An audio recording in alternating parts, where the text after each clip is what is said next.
নোয়াখালীতে মন্দিরে হামলার আগে পরিকল্পিতভাবে আইনশৃঙ্খলা বাহিনীর সঙ্গে সংঘাতে জড়ায় মিছিলকারীরা। প্রশাসনের নজর না থাকার সুযোগে চালানো হয় তাণ্ডব। ধাক্কাধাক্কি করে ওঠা তো সম্ভব না মেয়েদের পক্ষে। বিআরটিসি নারী বাস তো সংখ্যায় কম। রাজধানীতে গণপরিবহন সংকটে চরম দুর্ভোগে নারীরা। নির্ধারিত আসনও পুরুষদের দখলে।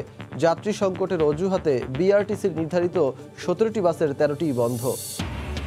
পুরোদমে এগিয়ে চলছে পদ্মা সেতুর কর্মযজ্ঞ। শেষ সড়ক পথের শেয়ার পকেটের কাজ। শিগগিরই মূল সেতুর কার্পেটিং শুরু। যানবাহন চলাচলের জন্য দ্রুত খুলে দেওয়ার প্রত্যাশা।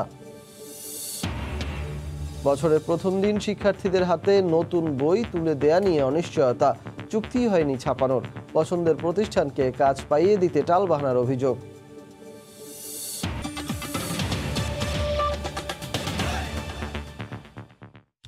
ভোরের সময়ের সঙ্গে আছি আমি সজল মিত্র রিচার্ড।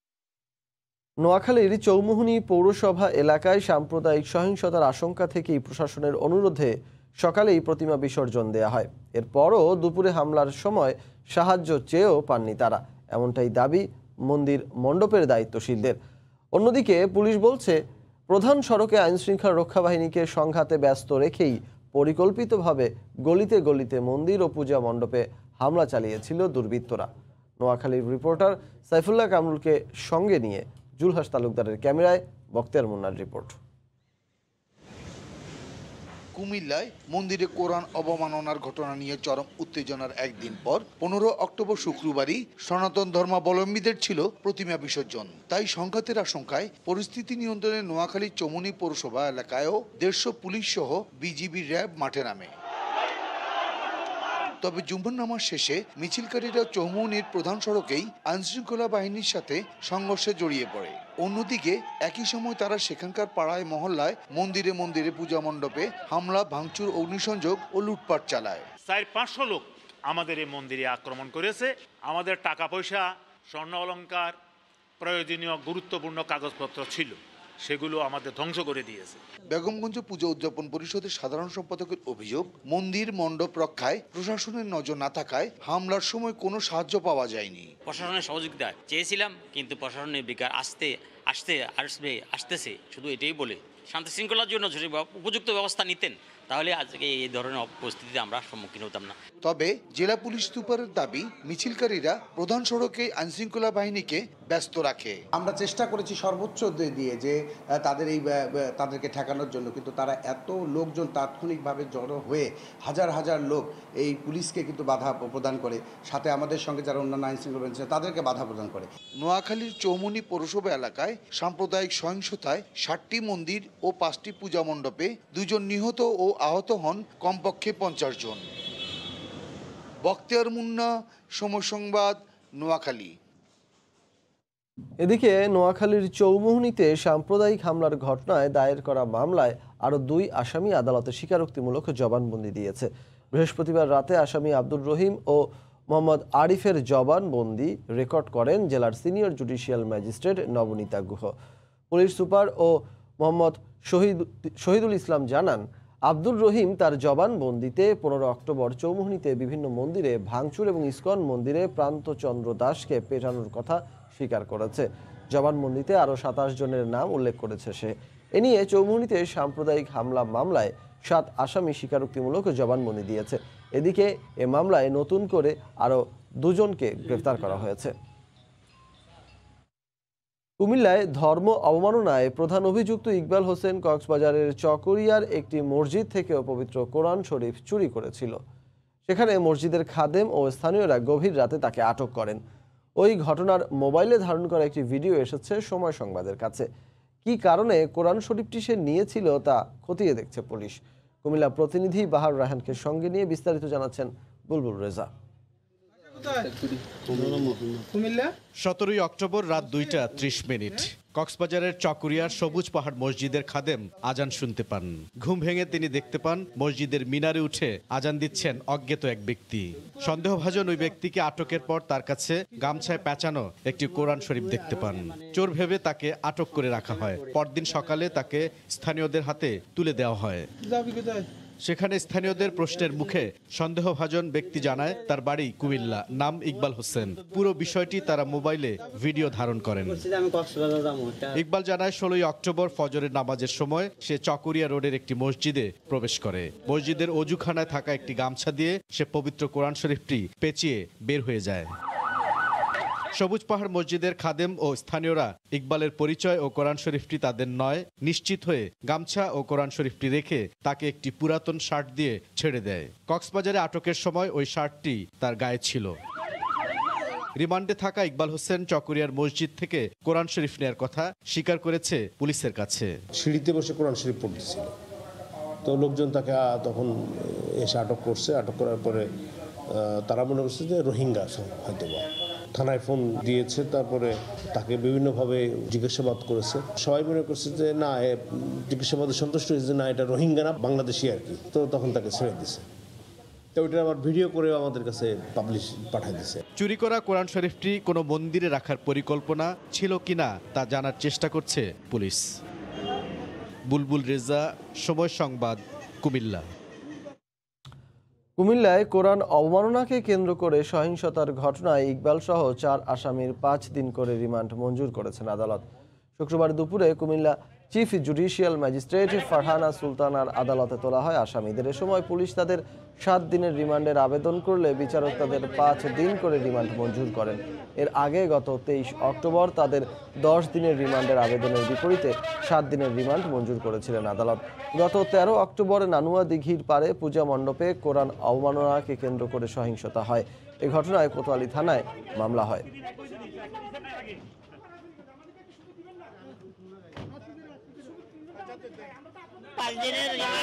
আদালত সন্তুষ্ট হয়ে মঞ্জুর করেছে। হ্যাঁ, গুরুত্বপূর্ণ তথ্য পাওয়া গেছে। আমরা আরো তথ্য নেওয়ার জন্য 5 দিনের রিমান্ডে নিয়ে ডিটেলস পরে জানাবো। সাম্প্রদায়িক হামলা নিয়ে সরকারের বিরুদ্ধে নাটক সাজানোর অভিযোগ তুলেছেন বিএনপি নেতারা। নিরপেক্ষ সরকার ছাড়া দলটি আর কোনো নির্বাচনে যাবে না বলে আবারও জানালেন তারা। জাতীয় প্রেস ক্লাবে আলাদা দুটি অনুষ্ঠানে একথা বলেন বিএনপি নেতারা।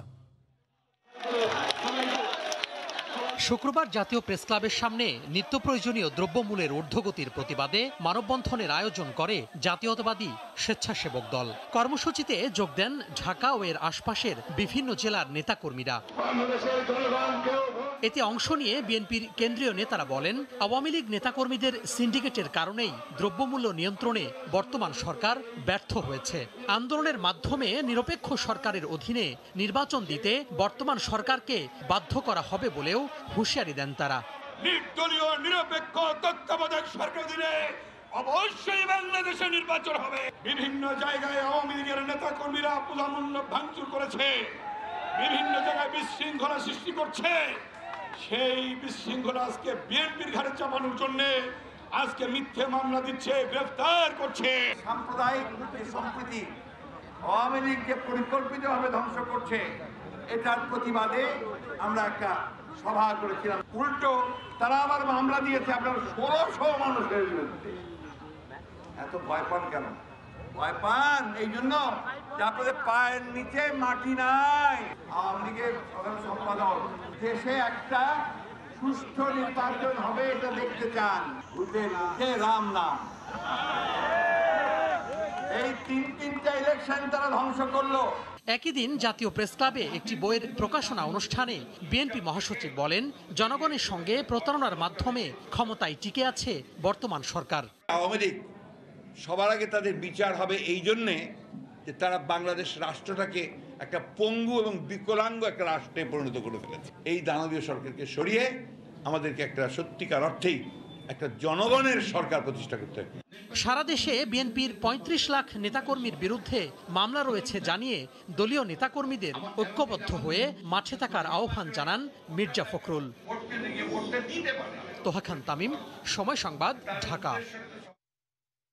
কিছু কুচক্রী মহল তাদের নিজস্ব দলীয় স্বার্থ হাসিলের জন্য দেশের সাম্প্রদায়িক সম্প্রীতি নষ্ট করার অপচেষ্টা করেছে বলে জানিয়েছেন আইনমন্ত্রী আনিসুল হক। তিনি বলেন, তদন্তে এ তথ্য বেরিয়ে এসেছে।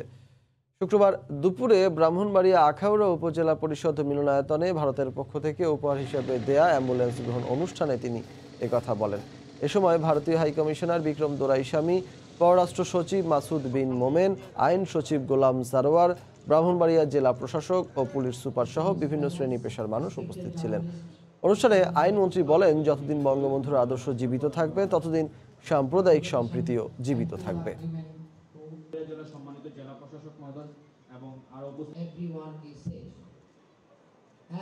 যে কুচক্রী মহল তাদের নিজস্ব এবং ব্যক্তিগত স্বার্থ এবং কিছু দলীয় স্বার্থ যা তদন্তে বেরিয়ে আসছে সেটা চরিতার্থ করার জন্য গন্ডগোল লাগিয়েছিল, কিন্তু সেটা কিন্তু জনগণ গ্রহণ করে নাই। যতক্ষণ পর্যন্ত জাতির জনক বঙ্গবন্ধু শেখ মুজিবুর রহমানের আদর্শ জীবিত থাকবে, যতক্ষণ পর্যন্ত বাংলাদেশ জীবিত থাকবে, ততক্ষণ পর্যন্ত আমাদের সাম্প্রদায়িক সম্প্রীতিও জীবিত থাকবে।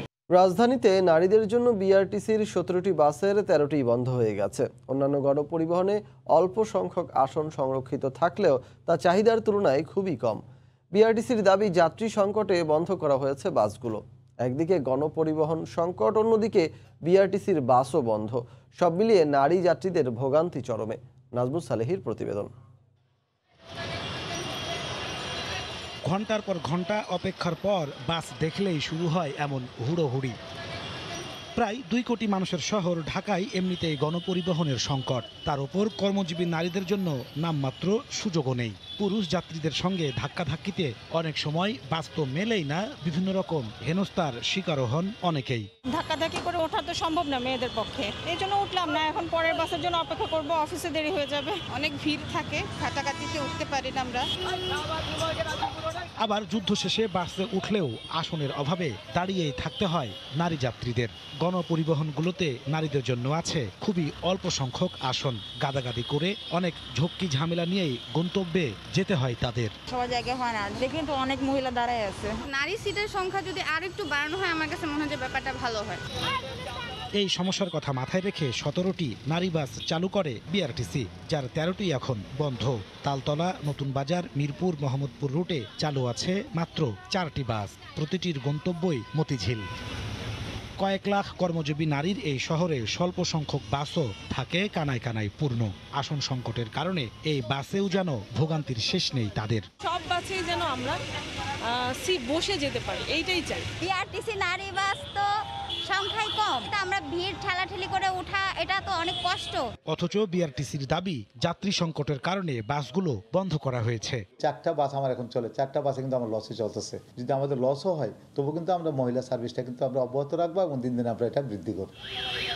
বেসরকারি পর্যায়ে দোলনচাপা নামে মাত্র 2টি নারী বাস চালু রয়েছে, যা সপ্তাহে 6 দিন মিরপুর টু মতিঝিল রুটে যাতায়াত করে। নাজমুস সালেহি, সময় সংবাদ, ঢাকা। পদ্মা সেতু চলাচল উপযোগী করতে কাজ চলছে পুরোদমে। ইতোমধ্যে সড়ক পথের শেয়ার পকেটের কাজ শেষ হয়েছে। 4 লেন সেতুর মাঝখানে ডিভাইডার 4 কিলোমিটার সম্পন্ন হয়েছে, আর মূল সেতুর কার্পেটিং শুরু হবে শিগগিরই। নাসির উদ্দিন উজ্জ্বলের রিপোর্ট আর ছবি তুলেছেন আবু সাইদ। স্বপ্নের পদ্মা সেতু যান চলাচলের উপযোগী করতে চূড়ান্ত পর্যায়ের কাজ চলছে। 6.15 কিলোমিটার দীর্ঘ সেতুর সড়ক পথের 5,834টি শেয়ার পকেটই সম্পন্ন হয়েছে। শুক্রবার বিকেলে 2 নম্বর মডিউলের সবশেষ 27টি শেয়ার পকেটের ঢালাই শেষ হয়। 4 লেন সেতুর মাঝখানে ডিভাইডার এরই মধ্যে 4 কিলোমিটার তৈরি হয়েছে। নিচতলায় সেতুর গ্যাস লাইন স্থাপন কাজ জাজিরার পাশাপাশি মাওয়া প্রান্তেও চালু হচ্ছে।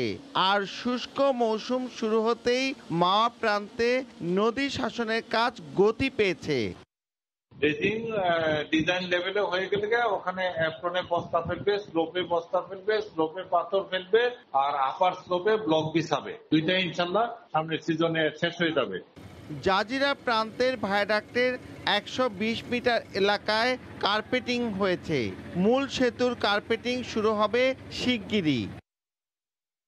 ওয়াটারপ্রুফিং হয়ে গেলে সিকোয়েন্সিয়ালি চলতে থাকবে কাজ।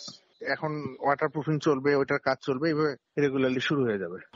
আর সেতুটি যানবাহন চলাচলের জন্য খুলে দিতে দ্রুত কাজ চলছে বলে জানালেন প্রকল্প পরিচালক। 3টা লেয়ারে 4 মিলিমিটার আমাদের হবে।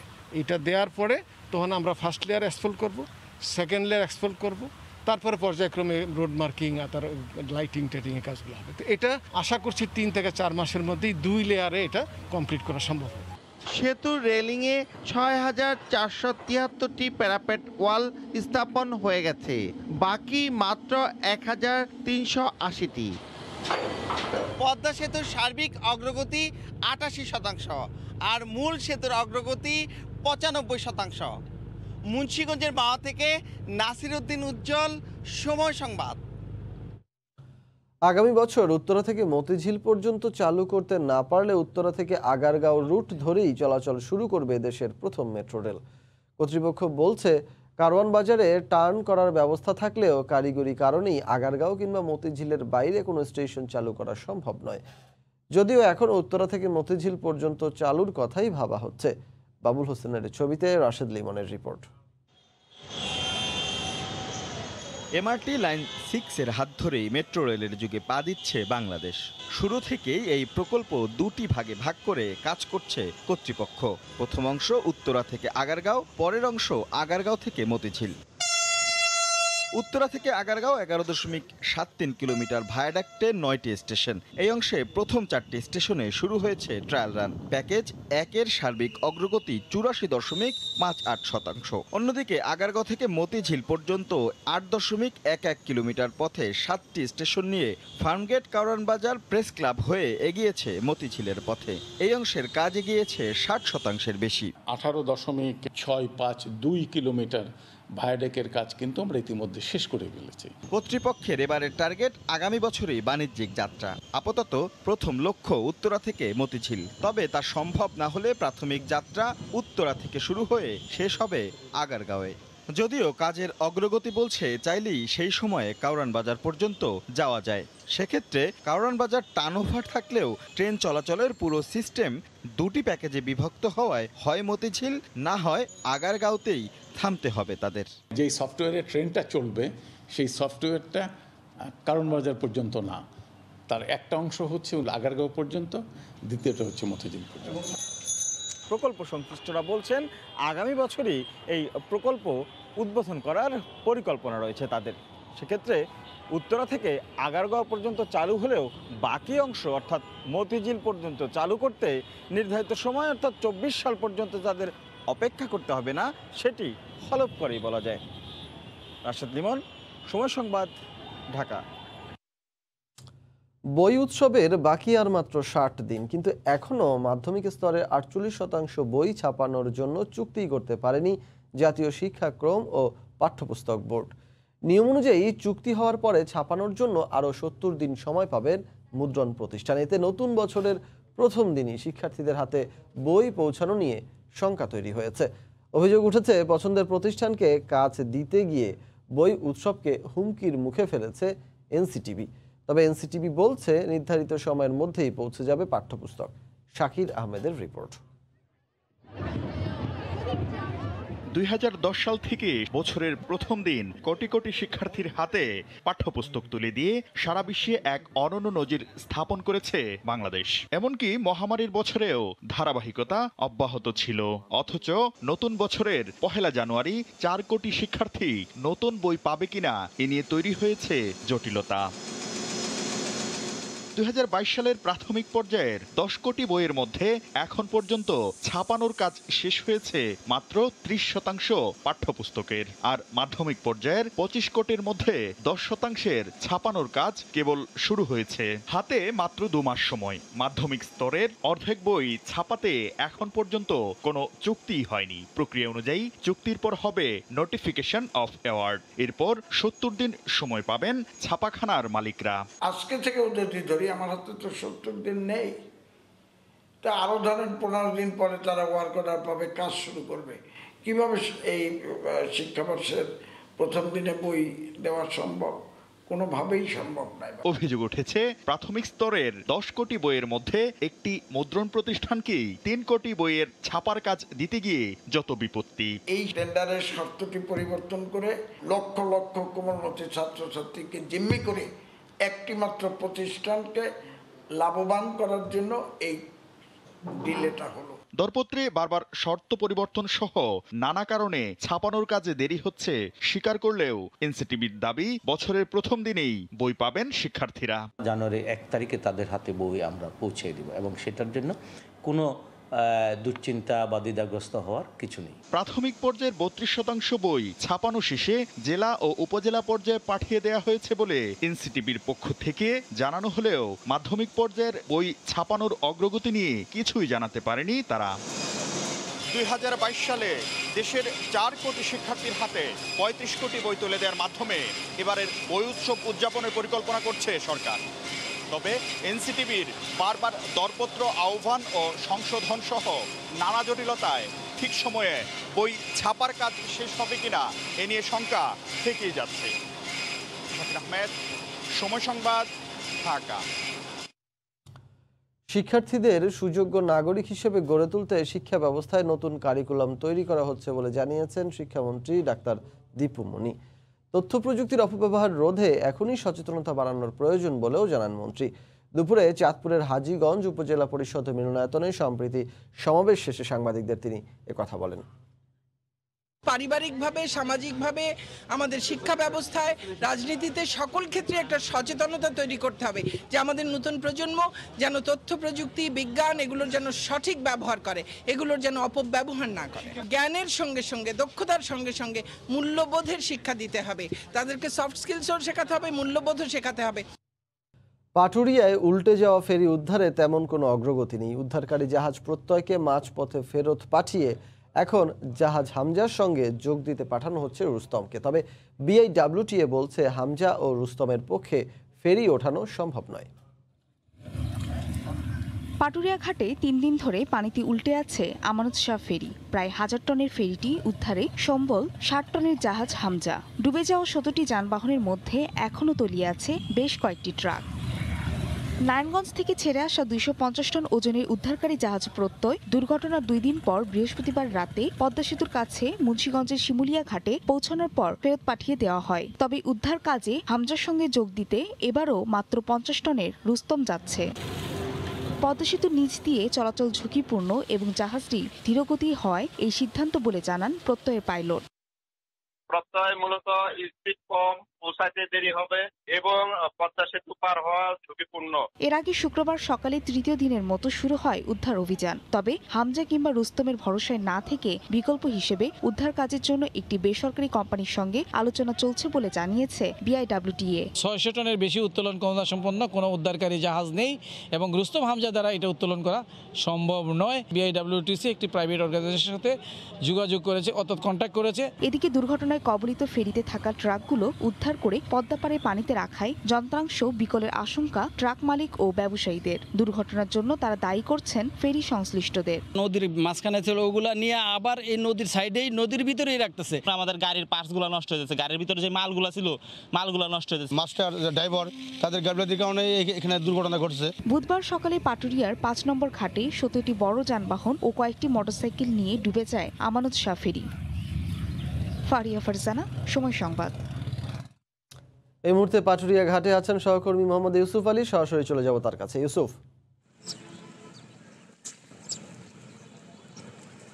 এই যে পাটুরিয়া ঘাটের যে ফেরি ডুবার যে ঘটনাটি রয়েছে, এটা কিন্তু 4 দিন অতিবাহিত হতে চললো। আজকে শুরু হয়েছে 4র্থ দিনের মতো কার্যক্রম শুরু হবে। সেই ক্ষেত্রে কিন্তু উদ্ধার অভিযান এখন পর্যন্ত শুরু হয়নি। তবে আমি কর্তৃপক্ষের সাথে কথা বলেছি, কর্তৃপক্ষ আমাকে জানিয়েছে যে এই যে উদ্ধার অভিযানটা 8টা বা 8:30 নাগাদ শুরু হতে পারে। সেই ক্ষেত্রে যদি বলি আপনাকে যে যে বিষয়গুলো রয়েছে, ফেরি যে ভিতরের যদি আমি দেখাতে চাই যে দুর্ঘটনা কবল হওয়ার পরে যারা আসলে এখানে ছিল ক্যাবিনগুলোতে যারা কর্মকর্তা কর্মচারী এটার ভিতরে থাকে, যদি একটা ফেরিতে 20-25 জন কর্মকর্তা কর্মচারী থাকে, তো তাদের যে অবস্থা ছিল একই অবস্থা কিন্তু দেখা যাচ্ছে। তো ভিতরে কিন্তু আটকে রয়েছে হাজার হাজার কোটি কোটি টাকার সম্পদ। আসলে যে ফেরি থেকে যে যানবাহনগুলো উদ্ধার করা হয়েছে সেই যানবাহনগুলো কিন্তু উদ্ধার হওয়ার পরে মালামাল কিন্তু অনেকটাই এখানে উল্টিয়ে ফেলে দেওয়া হয়েছে, কারণ ওটাকে যেহেতু হামজার যে সক্ষমতা সেটা কিন্তু অক্ষম হওয়ার কারণে এটা করা হয়েছে। খালি বেশিরভাগ যানবাহনকে কিন্তু খালি তোলা হয়েছে, যার জন্য কিন্তু এখনো কিন্তু এই ফেরির মধ্যে অনেক যান যে মালামাল তা কিন্তু রয়ে গিয়েছে। এটা এই যে আমরা দেখছি যে সক্ষম হামজা অক্ষম হয়ে দাঁড়িয়ে রয়েছে, এটা কিন্তু এই যে ফেরি উদ্ধারের জন্য কোনো কাজে আসবে না। আবার নতুন করে রোস্তমকে ডাকা হয়েছে, রোস্তম আজকে কখন নাগাদ আসবে সেটা কিন্তু নিশ্চিত নয়। আমি বিআইডব্লিউটি এর যারা কর্মকর্তা রয়েছে তারা আমাকে জানিয়েছে যে আসলে আজকে যে কোনো সময়তে এসে পৌঁছানোর কথা রয়েছে, তবে সেটাও কিন্তু এই ফেরি উদ্ধারে কোনো কাজে লাগবে না, শুধু এই যানবাহনকে উদ্ধার করার জন্য তারা কাজ করবে। তবে এখানকার যারা সংশ্লিষ্ট রয়েছে তারা প্রত্যক্ষদর্শী আছে, তাদের সাথে কথা বলেছি। তারা বলছে এই যে 4 দিনে এই ফেরি ওঠানোর যে সক্ষমতাটা দেশের নেই, সেই ক্ষেত্রে কিন্তু একটি বিষয় তারা লক্ষ্য করছে যে তাহলে এই যে রোস্তম হামজা যে কর্মকর্তা কর্মচারীদের একদম দীর্ঘ সময় ধরে সরকারের পোষা বিড়াল হিসাবে তাদের রাখা হচ্ছে, এটা আসলে কেন? এটা যদি সক্ষমতা না থাকে বড় একটা ফেরিকে উদ্ধার করার জন্য, তাহলে বিআইডব্লিউটি এটা আগে কেন পদক্ষেপ দেয়নি, এটা কিন্তু প্রশ্ন হয়ে দাঁড়িয়েছে।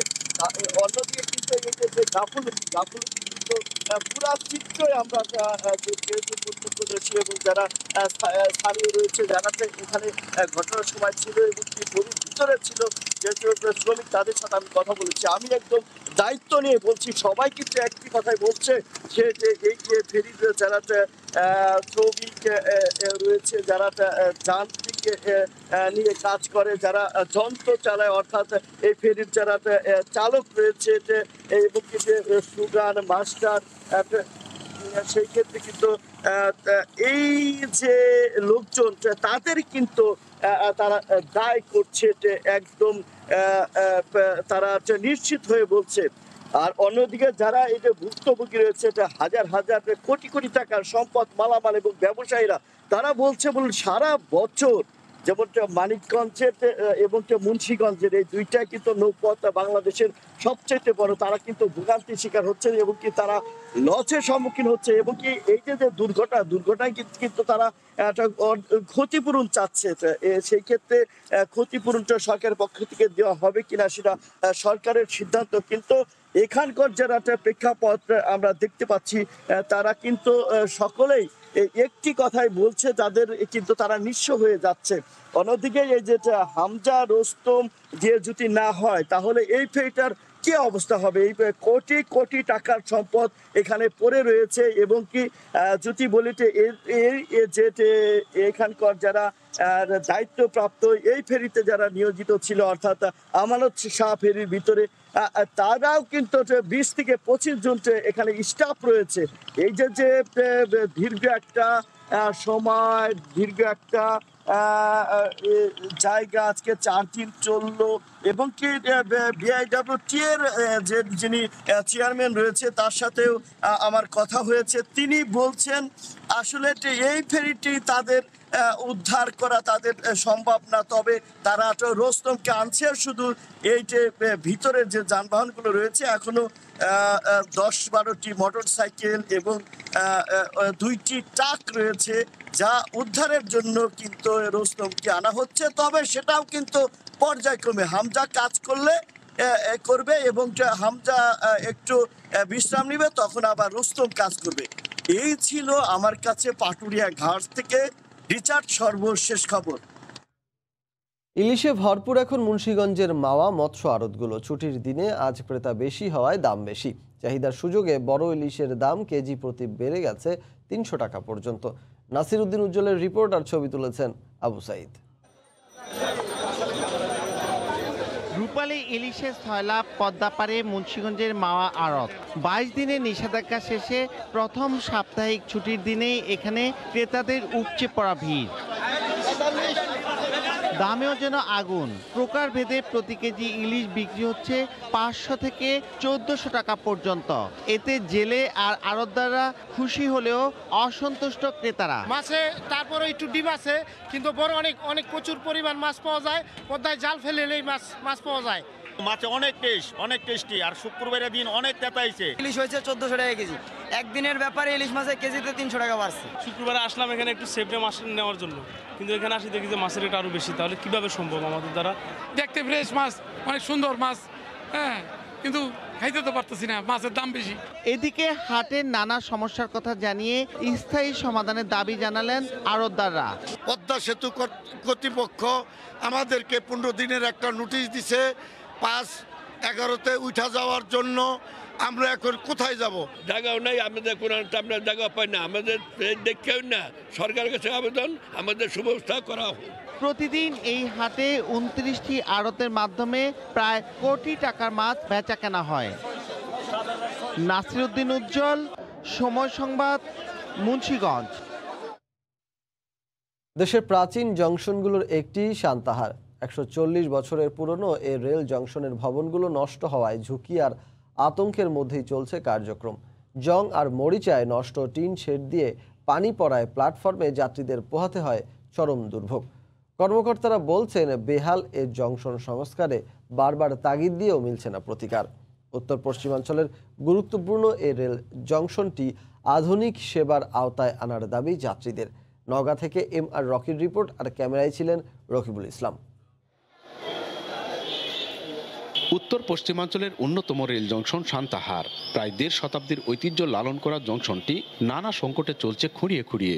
স্টেশনের টিন শেড থেকে শুরু করে প্রতিটি ভবনই ব্যবহার অনুপযোগী হলেও তাতেই চলছে সব সেবা কাজ। যাত্রী ওঠানামার প্ল্যাটফর্মের টিন শেড জং আর মরিচায় ফাঁকা হয়ে আছে গত প্রায় 1.5 যুগ ধরে। বৃষ্টি হলেই চরম ভোগান্তি নেমে আসে স্টেশনের যাত্রীদের। বসার উপযুক্ত জায়গা না থাকায় প্ল্যাটফর্মের চারপাশে দীর্ঘ সময় দাঁড়িয়ে থাকতে হয়। মান্দাতা আমলের প্ল্যাটফর্মটি রেল থেকে অনেক নিচু হয়, যাত্রীরা নামার সময় প্রায় ঘটছে দুর্ঘটনা। 1878 সালে যাত্রা করে সান্তাহার রেল স্টেশন। প্রাচীন এই স্টেশনটির বেশিরভাগ অবকাঠামোগুলো ব্যবহারের সক্ষমতা হারিয়েছে। যাত্রী সেবা নিশ্চিত সহ দুর্বল এসব অবকাঠামো দ্রুত সংস্কারের দাবি স্থানীয়দের। বগুড়া থেকে কুড়িগ্রাম, লালমনি, এদিক থেকে যত উত্তরবঙ্গের যেগুলো লোকজন, দুটা টার্নিং পয়েন্ট, সেখানে যথেষ্ট পরিমাণে স্টেশনের সেবা পায় না তারা। সামান্য বৃষ্টি হলে কিন্তু প্ল্যাটফর্মে কোথাও দাঁড়ানো যায় না। সব জায়গাতেই প্ল্যাটফর্মের টিনের যে ইয়েগুলো, সেদিক দিয়ে কিন্তু পানি পড়ে পুরো প্ল্যাটফর্ম কিন্তু ভিজে যায়। ব্রিটিশ আমলে গড়ে তোলা রেল জংশনের সবগুলো অবকাঠামোই এখন নড়বড়ে। ছোট বড় 30টি ভবন রয়েছে এখানে।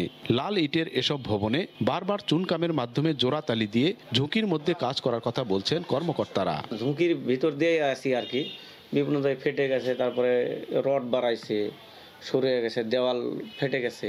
অন্তত প্ল্যাটফর্মটার সুবিধা তারা পাবে, তারা অন্তত দাঁড়াতে পারবে, উঠতে পারবে, নামতে পারবে। যে সমস্যাগুলো আমাদের অতীতে ছিল বর্তমানে হয়তো বা থাকবে না। রেল কর্তৃপক্ষ জানায়, সান্তাহার জংশন দিয়ে প্রতিদিন উত্তর পশ্চিমাঞ্চলে 34টি ট্রেন যাতায়াত করে। MR রকি, সময় সংবাদ, নওগাঁ। ছুটির দিনে সৈকত শহর কক্সবাজারে ভিড় করেছেন পর্যটকরা। নভেম্বর থেকে শুরু হওয়া পর্যটন মৌসুমে দর্শনার্থীর সংখ্যা আরও বাড়বে বলে আশা করছেন ব্যবসায়ীরা। সাগরের নীল জলরাশি, নেই উত্তাল ঢেউ। উপকূলের খুব কাছেই নৌকা নিয়ে মাছ শিকার করছেন জেলেরা। প্রকৃতিও বলে দিচ্ছে শীতের আগমনী বার্তা। শীতল সাগরে পর্যটকের উপচে পড়া ভিড়। সাগরের নোনা জলে সমুদ্র স্নানে ব্যস্ত অনেকে, আবার টিউবে চড়ে গা ভাসাচ্ছে কেউ বা পরিবার পরিজন কিংবা প্রিয়জনকে নিয়ে রয়েছেন আনন্দে। সাপ্তাহিক ছুটির দিনে সৈকতের প্রতিটি পয়েন্টের দৃশ্যই এমন। বাবা মা সবাইকে নিয়ে এসেছি, ভাই বোন, খুব মজা লাগছে। আসার পরে দেখলাম পরিবেশ ভালো, সবাই সুশৃঙ্খলভাবে এনজয় করতেছে। স্পেশালি ওর জন্য আসে আর কি, ছোট বাবু দেখবে কেমন এনজয় করে।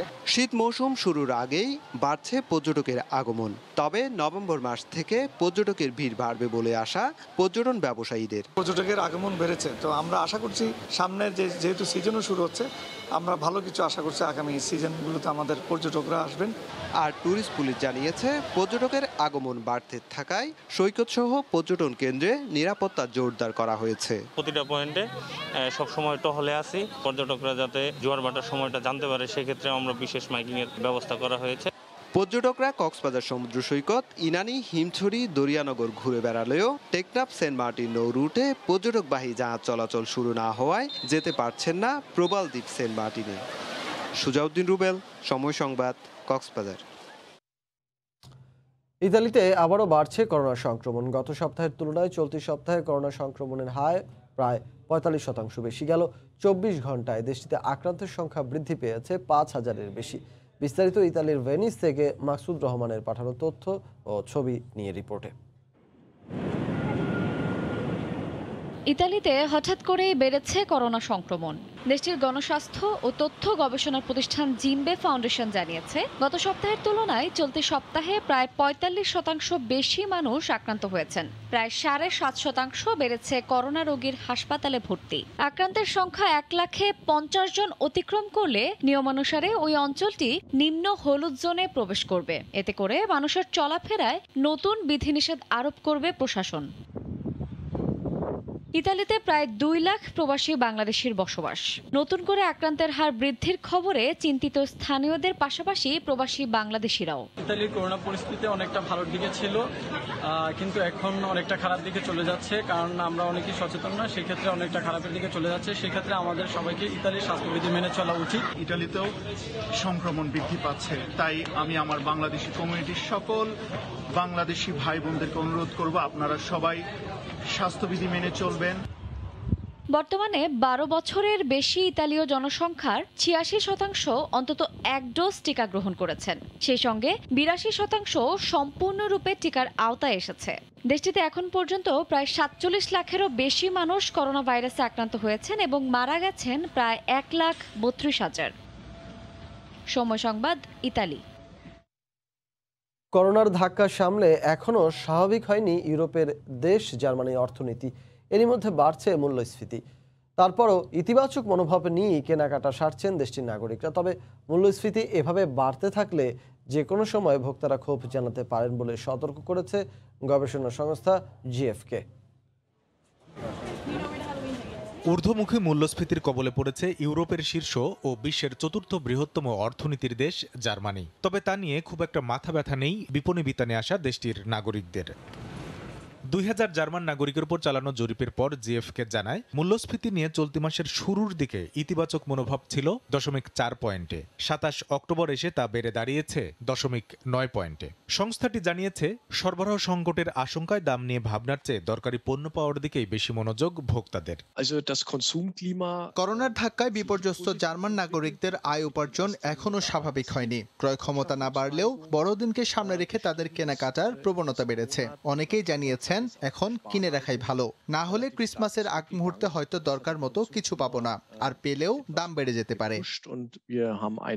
জার্মান সরকারের পরিসংখ্যান বলছে, গত বছর আগস্টে যেখানে মূল্যস্ফীতি ছিল ৩.৪%, সেখানে এবার তা বেড়ে হয়েছে ৪.১%। এই ঊর্ধ্বমুখী প্রবণতায় গত সেপ্টেম্বরে আশঙ্কার চেয়েও দেশটিতে বেশি গতিতে মূল্যস্ফীতি বেড়েছে। এভাবে চলতে থাকলে যে কোনো মুহূর্তে জার্মান ভোক্তারা ক্ষোভ জানাতে পারে বলে সতর্ক করেছে জিএফকে। দীর্ঘ ১৯ মাসের স্থবিরতা কাটিয়ে অর্থনীতি এখনো স্বাভাবিক গতি পায়নি। সেমিকন্ডাক্টর সংকটে অনেক শিল্প প্রতিষ্ঠানই সমস্যায় জর্জরিত। এই অবস্থা বেশি দিন থাকবে না বলেই মনে করেন জার্মানরা। তবে মূল্যস্ফীতি যদি বাড়তেই থাকে তাহলে যে কোনো মুহূর্তে তারা বিরক্ত হয়ে উঠতে পারে।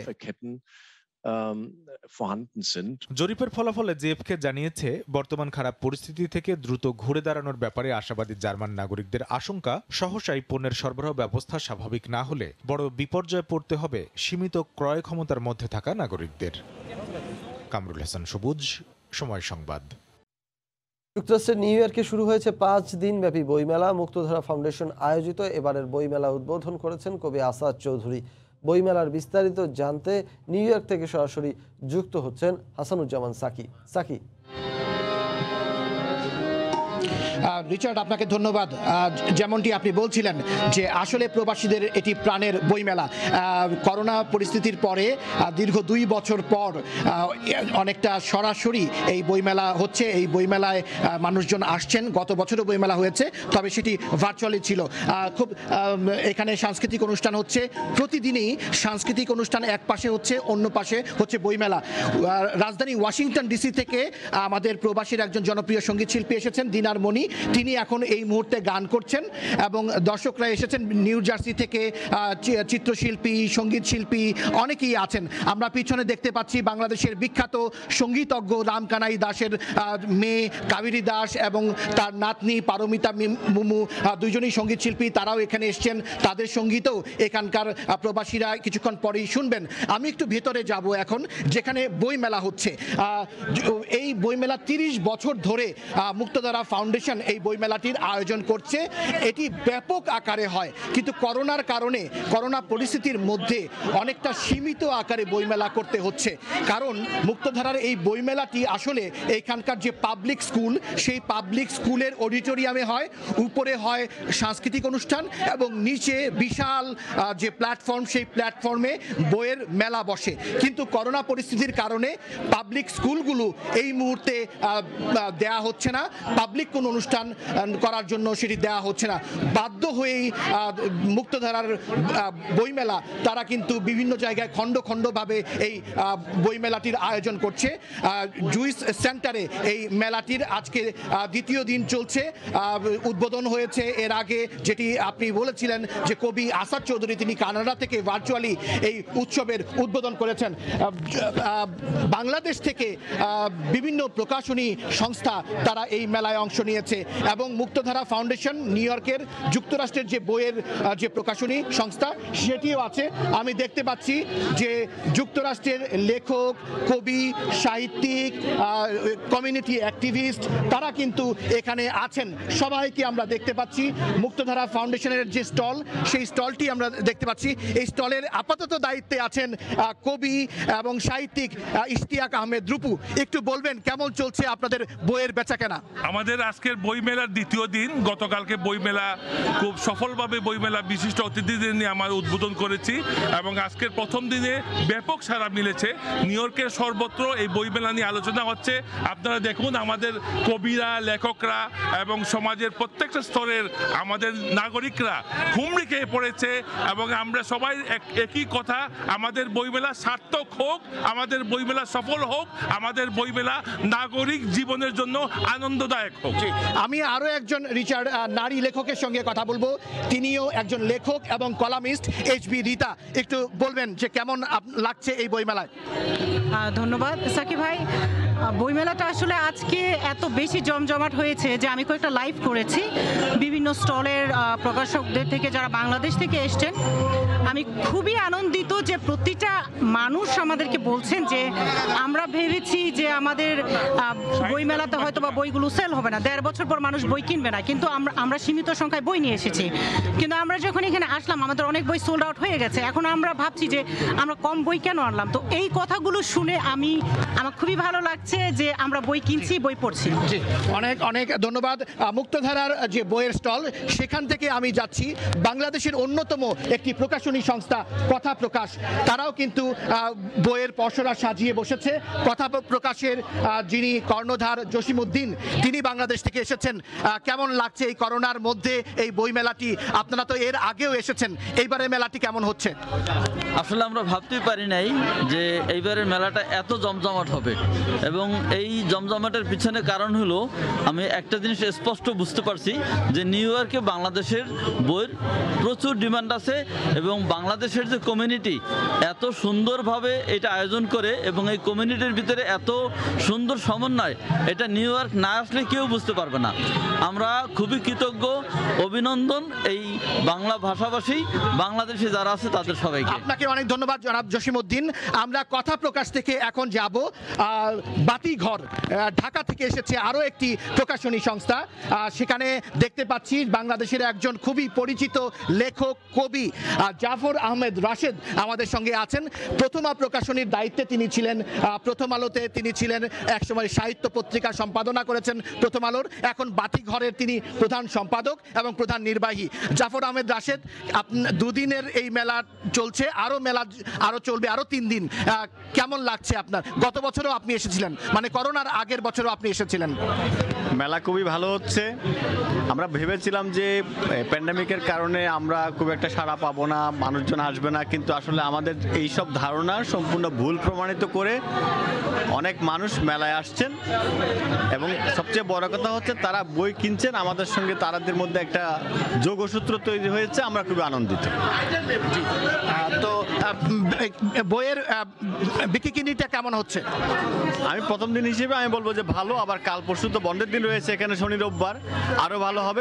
দেখা যাবে যে হয়তো আমাদের বেশি বই আর বাকি থাকবে না, হয়তো সবই বিক্রি হয়ে যাবে। অনেক ধন্যবাদ। আমরা বাতিঘর থেকে রিচার্ড যাব, বাংলাদেশ থেকে এসেছেন, বাংলাদেশ পুস্তক ব্যবসায়ী সমিতির যে নেতৃত্ব সেই তার কাছে যাব। আলমগীর সুকদার লোটন, কেমন লাগছে এই বইমেলা? এবারে বইমেলা কিন্তু আসলেই ভালো লাগছে। পাঠক আসছে, বই নিচ্ছে, এতে আমরা উৎসাহ বোধ করছি। জি, এই ব্যাপারে অবজেকশন আমাদের সবসময় কষ্ট ছিল যে আমেরিকার পাঠকরা বই পড়ে না নাকি, কিন্তু এবার দেখছি না, বই নিচ্ছে, ভালো লাগছে। আপনি দেখতে পাচ্ছেন রিচার্ড যে মানুষজন আসছে, এখানে আড্ডা দিচ্ছে, বইয়ের কথা হচ্ছে, সাহিত্য আলোচনা হচ্ছে, অন্য পাশে সাংস্কৃতিক অনুষ্ঠান তারা উপভোগ করছেন। যুক্তরাষ্ট্রের বিভিন্ন অঙ্গরাজ্য থেকে কিন্তু লেখক, কবি, সাহিত্যিক তারা কিন্তু এখানে জড়ো হয়েছেন।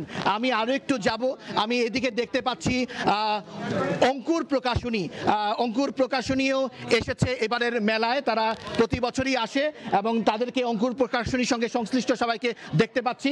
আমি দেখতে পাচ্ছি অন্যয় প্রকাশ এসেছে বাংলাদেশ থেকে, ঢাকা থেকে। অন্যয় প্রকাশের যিনি স্বত্বাধিকারী হুমায়ুন কবির ঢালি, শিশু সাহিত্যিক। আপনি প্রতি বছরই প্রায় বলা যায় এই বই মেলায় আসেন। এইবারের করোনার পরে এইবারের মেলাটি কেমন লাগছে আপনার? আসলেই ভালো লাগছে। আর করোনা যে একটা প্যান্ডামিক গেল আমাদের সামনে দিয়ে, এটা আসলে বুঝেই যাচ্ছে না। মানুষের ভিড় দেখে সবাই আসছে, আসলে যারা বইপ্রেমী তারা বইয়ের টানে আসবেই, যত ঝামেলাই থাকুক। আপনাকে অনেক ধন্যবাদ হুমায়ুন কবির ডালি। আমি যেটি বলছিলাম যে যুক্তরাষ্ট্রের বিভিন্ন জায়গা থেকে এসছেন এখানে লেখক, শিল্পী, সাহিত্যিক এবং সাংস্কৃতিক সংগঠক। তার মধ্যে একজনের সঙ্গে আমি সর্বশেষ কথা বলবো,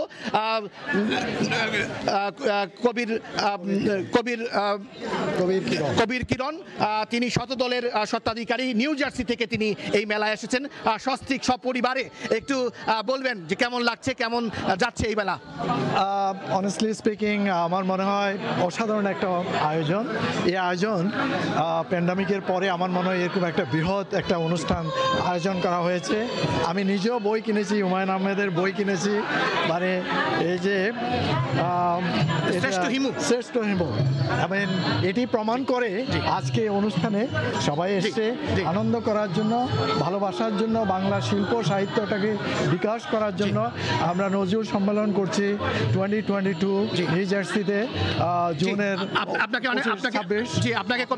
অনেক ধন্যবাদ এবং অবশ্যই সবাই আসবেন। শিল্প সাহিত্য, একটা কথা বলে শেষ করি, শিল্প সাহিত্য আমাদের জাগ্রত করতে হলে আমাদের এই কাজগুলো করে যেতে হবে। আপনাকে অনেক ধন্যবাদ। আজকে মেলার দ্বিতীয় দিন চলছে, মেলা কিন্তু আরো 3 দিন চলবে এবং আগামীকালকে শনিবার এবং তারপরের দিন রোববার, এই দুদিন যুক্তরাষ্ট্রের সাধারণ ছুটি, সেখানে সাপ্তাহিক ছুটি। সেই সাপ্তাহিক ছুটির দিনগুলোতে আরও মানুষ উপচে পড়বে বইমেলায়, এমনটাই আয়োজকরা মনে করছেন। এই ছিল আজকের বইমেলার সর্বশেষ পরিস্থিতি। রিচার্ড, আপনাকে ধন্যবাদ। হাসানুজ্জামান সাকি, সময় সংবাদ, জ্যাকসন হাইটস, নিউ ইয়র্ক। যুক্তরাষ্ট্রের নিউ ইয়র্ক থেকে সেখানকার বইমেলার সবশেষ খবরাখবর জানাচ্ছিলেন সহকর্মী হাসানুজ্জামান সাকি। পর্তুগালে বসবাসরত অধিকাংশ বাংলাদেশির অবস্থান রাজধানী লিসবন কেন্দ্রিক হলেও বন্দরনগরী পোর্তোয় আলো ছড়িয়েছেন একজন বাংলাদেশি। পর্তুগাল সোশ্যালিস্টের হয়ে বনফিম প্যারিস কাউন্সিলের সদস্য নির্বাচিত হয়ে অনন্য কৃতিত্ব গড়েছেন শাহ আলম কাজল। শুক্রবার নির্বাচিত এই জনপ্রতিনিধিকে সম্বর্ধনা দেন পোর্তো প্রবাসীরা। তারিকুল হাসান আশিকের রিপোর্ট। বৈরী আবহাওয়া উপেক্ষা করে পোর্তোর হলরুম পূর্ণ প্রবাসী বাংলাদেশি ও স্থানীয় পর্তুগিজদের পদচারণায়। ভাগ্য বদলের আশায় 90-এর দশকে পর্তুগালে পাড়ি জমানো শাহ আলম কাজল বর্তমানে বন্দরনগরী পোর্তোর বনফিম জুন্তা ফ্রেন্সিয়ার অ্যাসেম্বলি মেম্বার। পোর্তো মহানগর কমিটির সদস্য হিসেবেও কাজ করছেন তিনি, আর তাকে ঘিরেই পোর্তো প্রবাসী বাংলাদেশিদের এই আয়োজন। অনুষ্ঠানে বাংলাদেশ দূতাবাসের দ্বিতীয় সচিব ছাড়াও উপস্থিত ছিলেন পর্তুগালের বর্তমান সংসদ সদস্য, সাবেক মন্ত্রী সহ প্রবাসী বাংলাদেশিরা। 2011 সাল থেকেই দলে সক্রিয় ভূমিকা কাজলের। সবশেষ পোর্তো সিটি নির্বাচনে পিএসের হয়ে জুন্তা দা ফ্রেন্সিয়া বনফিমের প্যারিস অ্যাসেম্বলি প্যানেলে মেম্বার হিসেবে নির্বাচিত হন তিনি। তার এই বিজয়ে উচ্ছ্বসিত পর্তুগাল প্রবাসী বাংলাদেশিরা। মূল রাজনীতির সাথে সম্পৃক্ত হয়ে আজকে উনি কাউন্সিল নির্বাচিত হয়েছেন।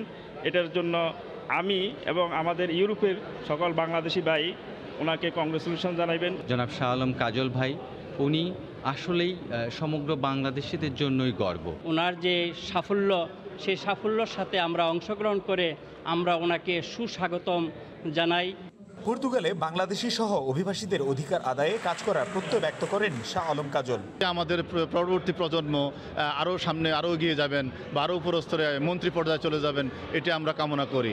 আর আমার যে এই সামনের দিনগুলোতে আমার কাজ থাকবে পর্তুগিজ কমিটির পাশাপাশি আমি বাংলাদেশ কমিটির জন্য কাজ করব, যেভাবে বিগত দিনে করে এসেছি।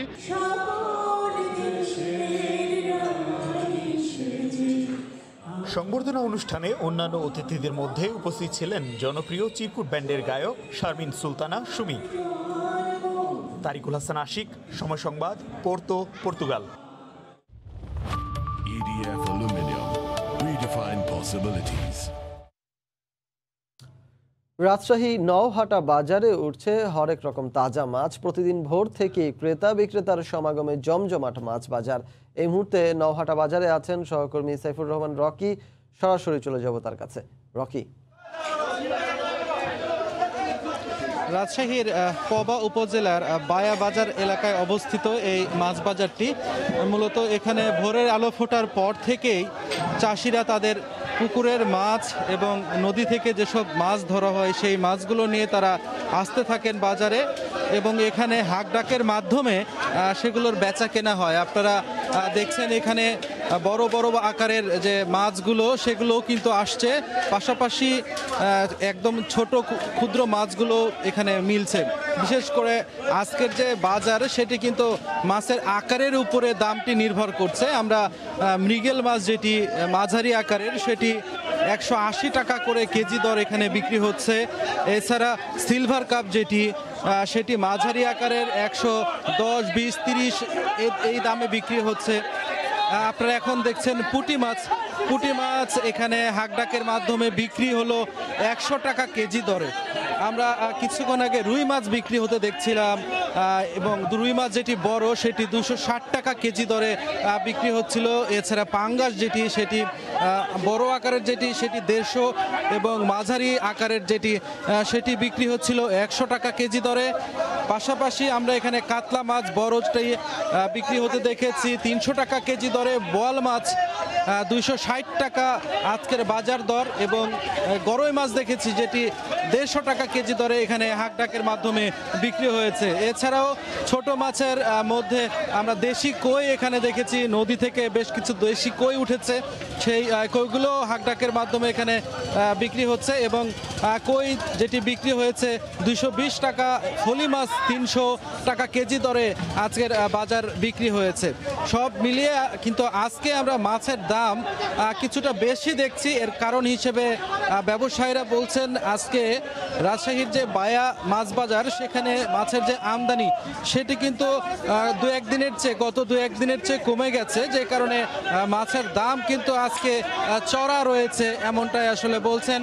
এরপরও যারা মাছ ব্যবসায়ী, মাছের খামারি, তারা কিন্তু বলছেন যে আসলে খুব বেশি সন্তুষ্ট না তারা যে দাম পাচ্ছেন, কিন্তু প্রকৃত অর্থে কিন্তু মাছের যে আমদানি সেটি আজকের বাজারে অনেকটাই কমে গেছে, যার কারণে মাছের দাম কিন্তু আজকে বেশ চড়া রয়েছে।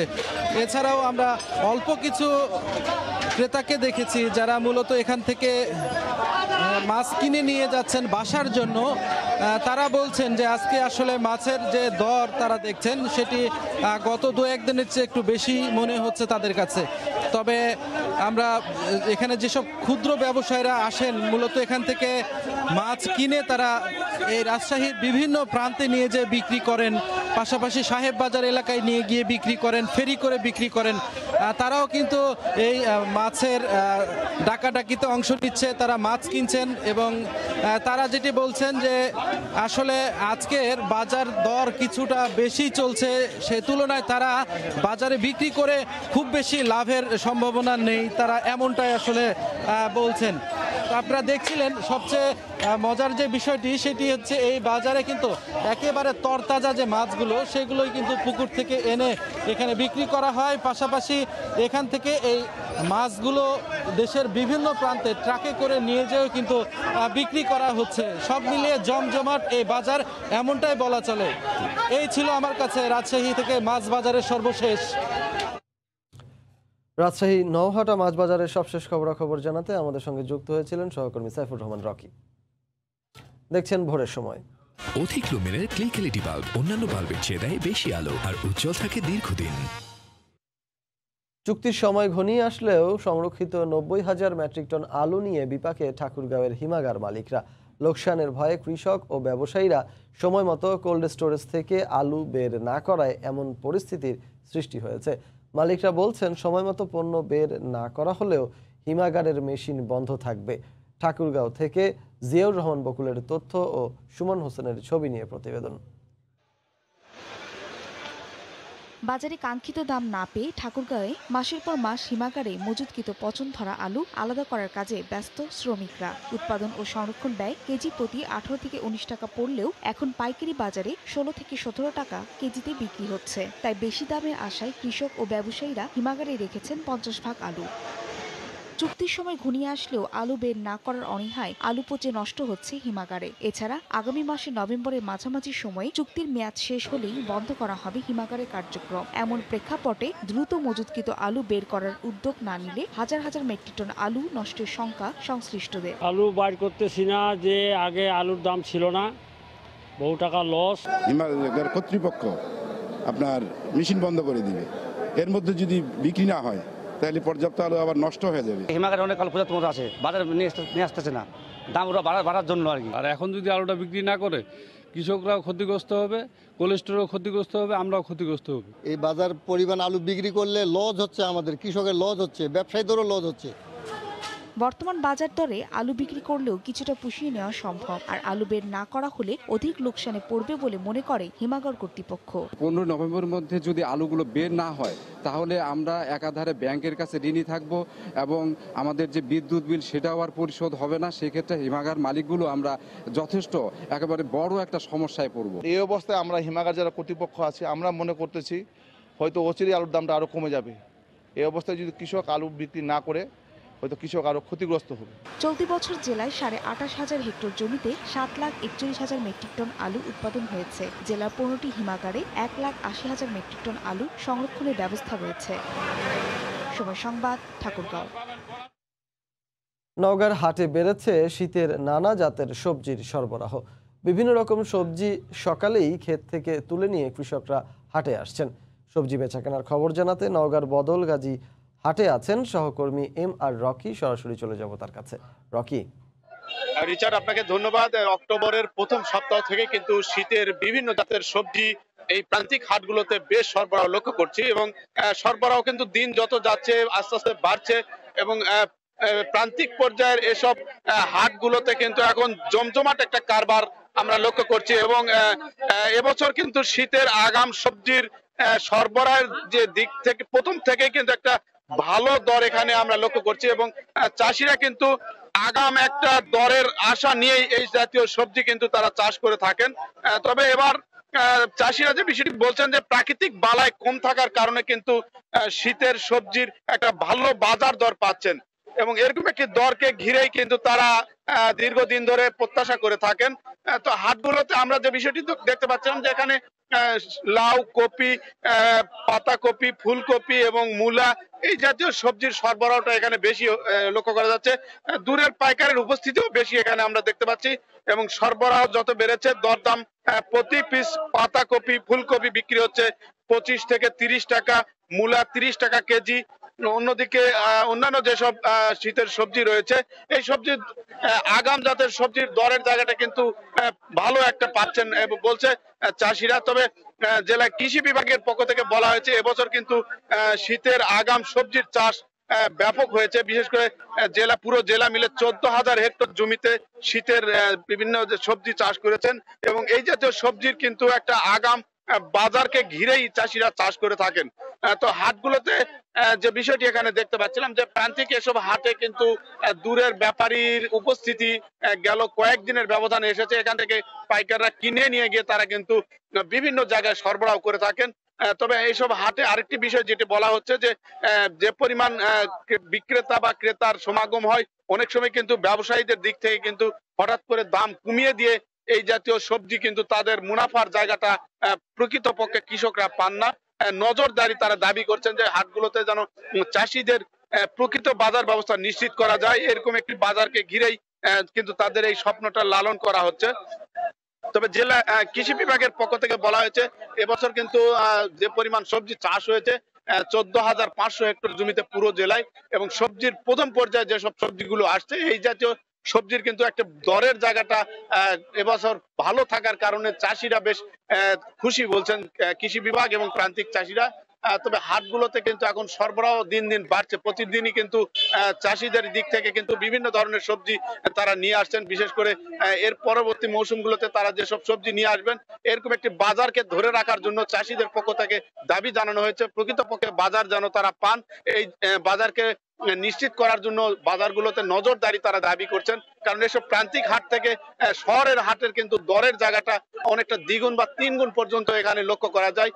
যেখানে এই হাটগুলোতে ভোর সকালে কেনা বেচা হয়ে থাকে, চাষিরা কিন্তু ক্ষেত থেকে তারা সবজি তুলে নিয়ে এসে এই হাটগুলোতে বিক্রি করে থাকেন, এবং এখান থেকে কিন্তু পাইকাররা দূরের হাটগুলোতে নিয়ে গিয়ে কিন্তু কয়েক গুণ বেশি দরে তারা বিক্রি করার কারণে মুনাফাটা কিন্তু প্রকৃতপক্ষে চাষিদের পকেটে যায় না, এমন কথা কিন্তু আমরা চাষিদের মুখ থেকে পাচ্ছিলাম। তো এরকম একটি পরিস্থিতি বাজারগুলোতে একটা তদারকির দাবি করছেন চাষিরা। তো রিচার্ড, এই ছিল নওগাঁর বদলগাছির সবজি বেচা কেনার খবর আমার কাছে। 17 জন ফুটবলার নিয়েই চলছে জাতীয় দলের অনুশীলন ক্যাম্প। 2-1 দিনের মধ্যেই যোগ দেওয়ার কথা রয়েছে জামাল ভুঁইয়ার। টানা খেলার মধ্যে থাকায় ক্যাম্পে না এলেও মাঠের খেলায় খুব বেশি প্রভাব পড়বে না বলে মনে করেন অভিজ্ঞ ডিফেন্ডার তপু বর্মন। একের পর এক কোচ পরিবর্তন হলেও আগে থেকেই বোঝাপড়া থাকায় লেমসের সঙ্গে মানিয়ে নিতে সমস্যা হচ্ছে না বলেও জানান তিনি। ফিটনেস কোচ থেকে এবার পুরো দস্তুর জাতীয় দলের কোচ মারিও লেমোস। তবে দলের দায়িত্ব নিয়ে তেমন একটা স্বস্তি পাননি তিনি। ফুটবলার সংকটে শুরুতে অনুশীলনই করতে পারেননি। অবশেষে বুধবার 14 জন নিয়েই শ্রীলঙ্কায় 4 জাতি ফুটবল টুর্নামেন্টের জন্য শুরু হয় অনুশীলন ক্যাম্প। 14 জন থেকে ক্যাম্পে এবার ফুটবলারের সংখ্যা বেড়েছে 3 জন। 17 জন ফুটবলারই এখন সম্বল লেমোসের। AFC অনূর্ধ্ব 23 ফুটবল চ্যাম্পিয়নশিপে বেশ কয়েকজন ফুটবলার খেলতে যাওয়ায় আপাতত নির্ভর কোচ। 2-1 দিনের মধ্যেই যোগ দেওয়ার কথা রয়েছে জামাল ভুঁইয়ার। চাপের পরে ওরা সবাই যার যার ফ্যামিলির সাথে টাইমটা পাস করে আসছে, সবাই এখন আবার ফুরফুরে আছে, যেহেতু তারা একটা সময় পেয়েছে তাদের পরিবারের সাথে দেখা করার, তাদের সাথে সময় দেওয়ার। তারপরে এসে ওরা নতুনভাবে আবার নতুন উদ্যমে শুরু করছে। আমরা মেইনলি এখানে চাচ্ছি যে ওদের কম্বিনেশনটা তো আছেই, এর পাশাপাশি আমরা কিভাবে ফিনিশিং টাচটা, যেটা আমরা গোল করার দিকটা একটু বেশি নজর দিচ্ছি। জেমিডের পর অস্কার ব্রুজন, এবার সেখানেও হয়েছে পরিবর্তন। বারবার কোচ পরিবর্তনে খেলায় কি প্রভাব পড়ছে না ফুটবলারদের? বিষয়টার সঙ্গে অবশ্য একমত নন অভিজ্ঞ ডিফেন্ডার তপু বর্মন। টানা খেলার মধ্যে থাকায় শ্রীলঙ্কায় ভালো খেলার ব্যাপারে আশাবাদী তিনি। ওর টেকনিক এবং ট্যাকটিক্স এটা আমরা সবাই জানি, কারণ ম্যাক্সিমাম ও আমাদের ঢাকা লিগে মনে হয় 2-3 বছর ধরে কোচিং করাচ্ছে, এবং তার ফরমেশন, তার প্লেয়িং স্টাইল এটা কিন্তু আমরা সবাই জানি। একটা সিজন শেষ করেছি, করার পর আমরা সাব খেলেছি, তারপরে আবার আমরা কিন্তু ট্রেনিংয়ের মাঝেছি। আর একটা ব্যাপার হলো আমরা অনেক ম্যাচ খেলেছি, যেই ম্যাচ ফিটনেস লাগে এটা কিন্তু আমাদের সব প্লেয়ারের এনাফ আছে। তো অবশ্যই একটা চ্যালেঞ্জিং ব্যাপার, আমরা ভালো করার চেষ্টা করব। 8 নভেম্বর থেকে শ্রীলঙ্কায় শুরু হবে 4 জাতি ফুটবল টুর্নামেন্ট। পারভিন আক্তার, সময় সংবাদ, ঢাকা। বরেন্দ্র জনপদে বইছে হালকা শীতের আমেজ। মৌসুমের শুরুতেই জমজমাট হয়ে উঠেছে নওগাঁর মুক্তির মোড়ে বাহারি পিঠার দোকানগুলো। নানা রকম পিঠা খেতে ভিড় করেন বিভিন্ন এলাকার মানুষ। গত বছরের চেয়ে এবার ভালো ব্যবসার আশা ব্যবসায়ীদের। নওগাঁ থেকে রকিবুল ইসলামের ছবিতে MR রকির রিপোর্ট। মাটির পাত্রে 5 থেকে 7 মিনিটেই তৈরি হচ্ছে চালের আটার স্বাদ পিঠা। গরম গরম এই পিঠার স্বাদ নিতে নওগাঁর মুক্তির মোড়ে প্রতিদিন সন্ধ্যায় ভিড় করেন ক্রেতারা। অক্টোবরের শেষ সপ্তাহ থেকে বরেন্দ্র জনপদে হালকা শীত অনুভূত হচ্ছে। এর সাথে বাড়ছে শীতের খাবারের চাহিদাও। কালাই রুটি, ভাপা পিঠা সহ বাহারি সব খাবারের কেনাবেচা চলে গভীর রাত পর্যন্ত। ধুপি পিঠা, যে ঝাল পিঠা, যে তেল পিঠা, সবগুলো পিঠাই আল্লাহর রহমতে এখানে পাওয়া যায় এবং খুব সুস্বাদু। এই পিঠাগুলো খাতে আমার স্বাদ নিতে আমরা প্রতিদিন এখানে ভিড় করি। বাসা থেকে সবসময় তার পিঠার যে স্বাদগুলো সেগুলো পাই না, সেই ঘাটতিটা পূরণ করার জন্য এখানে ম্যাক্সিমাম সময় আসা হয়, পিঠা খাওয়া হয়। এখানকার পিঠার একটা ঐতিহ্যবাহী চলে এসছে। আমরা অনেক ছোট থেকে এখানে পিঠা খাই। এখানে পিঠাগুলো যে পাওয়া যায় প্রায় 25 থেকে 30 আইটেম এবং খুব সস্তা। এবছর শীত শুরু হতে না হতেই পিঠার কেনাবেচা জমে ওঠায় লাভের আশায় বিক্রেতাদের। বেচা কিনা আলহামদুলিল্লাহ ভালো হয়, ইনশাল্লাহ 2 থেকে 2,500 টাকা প্রতিদিন বেচতে পারি। দোকানদারি আল্লাহর রহমতে ভালো, আগামী তো আরো ভালো হবে। শীতকাল আসতেছে, শীতকালে আরো ভালো হবে। অক্টোবর থেকে মার্চ মাস পর্যন্ত চলে এই শীতের পিঠা বিক্রি। বাহারি জাতের এসব পিঠা বিক্রির সাথে জড়িয়ে আছেন অন্তত শতাধিক নারী ও পুরুষ। নওগাঁর মুক্তির মোড় থেকে এমআর রকি, সময় সংবাদ। ঠাকুরগাঁয়ে হয়ে গেল বিদেশি পাখির প্রদর্শনী। মূলত পাখি লালন পালন করে অর্থ উপার্জন করা যায় এমন বার্তা দিতেই এই আয়োজন করে বার্ড সোসাইটি নামে একটি সংগঠন। সুমন হোসেনের ছবি ও জিয়াউর রহমান বকুলের তথ্য নিয়ে রিপোর্ট। ফিঞ্চ প্রজাতির পাখিগুলোই সবচেয়ে বেশি কাছে টানে দর্শনার্থীদের। ঠাকুরগাঁও জেলা স্কুল মাঠে একদিনের পাখি প্রদর্শনীতে আসা বিভিন্ন বয়সের নারী পুরুষের ভিড় তাই অস্ট্রেলিয়ান প্রজাতির এই পাখির স্টল ঘিরে। এছাড়া ছিল কোকোটেল, জাভা, লাভবার্ড, বাজরিগার সহ বিভিন্ন ধরনের পাখি। এই দৃশ্য দেখে শিশুদের উচ্ছ্বাসের শেষ নেই। মেয়েকে নিয়ে দেখতে আসছি পাখি মেলা, তার ইচ্ছা রাখছে শখ করে এই প্রিন্স পাখি, আমি 4টা প্রিন্স পাখি নিলাম। এর দ্বারা এই এলাকার ছোট বাচ্চারা তারা পাখি সম্বন্ধে জানবে। ছিল লাক্ষা, king, blue satin, Chinese owl, ঘিয়া চন্দন ও গিরিবাজ সহ নানা জাতের কবুতরও। আমাদের ছেলে মেয়ে বাচ্চা কাচ্চারা দেখবে এগুলো পাখি, এরা জানবে, পাখির নাম বুঝবে। এরা তো কখনো পাখি দেখতে পায় না। এরকম মেলার আয়োজন হইলেই আমরা পাখি চিনবো আর কি। দেশি কোনো পাখি আমরা এখানে রাখি না, আমরা পালিও না। আমরা দেশি পাখি কেউ যেন না পালে সেই উদ্যোগে আমাদের কমিটি সবসময় কাজ করে। আফ্রিকা, অস্ট্রেলিয়া, ইন্দোনেশিয়া সহ বিশ্বের বিভিন্ন দেশে দেখা যায় এমন প্রজাতির পাখি লালন পালন করেন ঠাকুরগাঁওয়ের এমন 100 জনকে এই প্রদর্শনীতে একত্রিত করে বার্ড সোসাইটি নামের একটি সংগঠন। তারা বলছেন এ খাতে উদ্যোক্তা সৃষ্টি করাই প্রদর্শনীর উদ্দেশ্য। যুব সমাজের অনেকটা অংশই মাদকে চলে যাচ্ছে, সো তারা যেন মাদকে না যায়, বেকার সমাজ ঘুচানোর জন্য পাখি পালনের আসলে বিশাল একটা অবদান আছে। বাংলাদেশের আবহাওয়া এত ভালো, আমরা যদি এটাকে খুব সুন্দরভাবে তত্ত্বাবধান করতে পারি এবং একটা পারফেক্ট গাইডলাইনের মাধ্যমে বিভিন্ন ব্রিডারদেরকে নিয়ে আসতে পারি যারা এই পাখিগুলো পুষছেন, তাহলে বাংলাদেশ থেকে এই পাখি বাইরে এক্সপোর্ট করা সম্ভব। প্রায় 500 জোড়া পাখি প্রদর্শন করা হয় এই মেলায়। প্রকারভেদে প্রতি জোড়া পাখির মূল্য 500 থেকে 38,000 টাকা বলে জানান আয়োজকরা। সময় সংবাদ, ঠাকুরগাঁও। এ পর্যায়ে শীর্ষ সংবাদগুলো জানিয়ে দিচ্ছি আরেকবার। নোয়াখালীতে মন্দিরে হামলার আগে পরিকল্পিতভাবে আইন শৃঙ্খলা বাহিনীর সঙ্গে সংঘাতে জড়ায় মিছিলকারীরা। প্রশাসনের নজর না থাকার সুযোগে চালানো হয় তাণ্ডব।